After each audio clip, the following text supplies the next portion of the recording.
আপনি কি জানেন আপনার দেশের ভেতরেই কোনোদিন নিঃশব্দে ঢুকে পড়তে পারে একদল অদৃশ্য সেনা, যারা কোনো শব্দ না করে কেড়ে নিতে পারে কারো প্রাণ, ধ্বংস করে দিতে পারে গোটা একটি কমান্ড সেন্টার।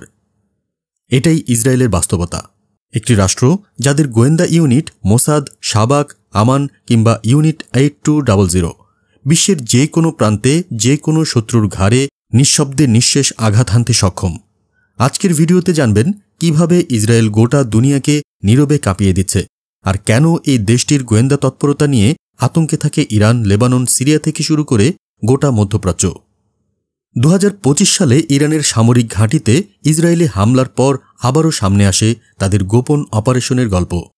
কিন্তু এটা তো নতুন কিছু নয়। 2024 সালে বৈরুতের আকাশে হঠাৎ আগুন বাড়িয়ে দেয় ইসরায়েল। নিহত হন হিজবুল্লাহ নেতা হাসান নাসরুল্লাহ। ঠিক তার পরেই দামেস্কে ইরানের কূটনৈতিক ভবনে হামলা, একই হাতের ছাপ। এপ্রিল মাসে তেহরানে ইসমাইল হানিয়ের মৃত্যু, সবচাইতে সাহসী ও বিতর্কিত অপারেশন। কিন্তু প্রশ্ন হল, ইসরায়েল এসব করে কিভাবে? পৃথিবীর বুকের ওপরে বা নিচে এমন কোনো জাল বিছানো আছে যেখান দিয়ে তারা সবকিছু দেখতে পায়? প্রথমেই আসি মোসাদে, ইসরায়েলের সবচেয়ে বিখ্যাত গোয়েন্দা সংস্থা, প্রতিষ্ঠিত 1949-এ। বিশ্বজুড়ে শত্রুদের সন্ধান, গুপ্ত হত্যা, অপহরণ, এমনকি নিজের দেশে হুমকি আসার আগেই তাকে নিস্তব্ধ করে দেওয়া, এই তাদের খেলা। এরপর শাবাক বা শিনবেট, এরা দেশের অভ্যন্তরীণ নিরাপত্তা নিশ্চিত করে। সাইবার হুমকি থেকে শুরু করে সম্ভাব্য গোপন ষড়যন্ত্র সব ধরা পড়ে এদের জালে। আর আছে আমান, এই সামরিক গোয়েন্দা সংস্থা মূলত যুদ্ধক্ষেত্রের তথ্য জোগাড় করে। তাদের তথ্যেই ইসরায়েলি সেনাবাহিনী চূড়ান্ত সিদ্ধান্ত নেয়। কিন্তু সবচেয়ে চমকপ্রদ ইউনিট 8200, এই ইউনিটকে ইসরায়েলের ডিজিটাল সেন্সর বলা হয়।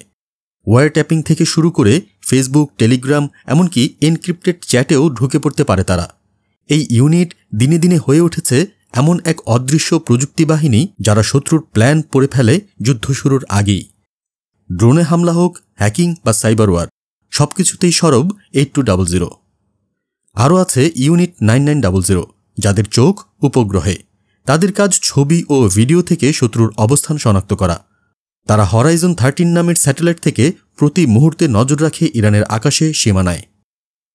এবং ইউনিট 504, যারা কাজ করে মানুষের সঙ্গে সরাসরি মাঠে। গুপ্তচর নিয়োগ, তথ্য আদায় এবং টার্গেট লোকেশনে হামলা চালানো, সব তারা প্ল্যান করে। সম্প্রতি ইরানের ওপর হামলায় এদের এই ইউনিটগুলোর হাত আছে বলেই ধারণা করা হচ্ছে।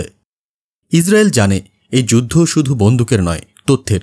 তারা বিশ্বাস করে প্রথম গুলি নয়, প্রথম তথ্যই বিজয়ের গ্যারান্টি।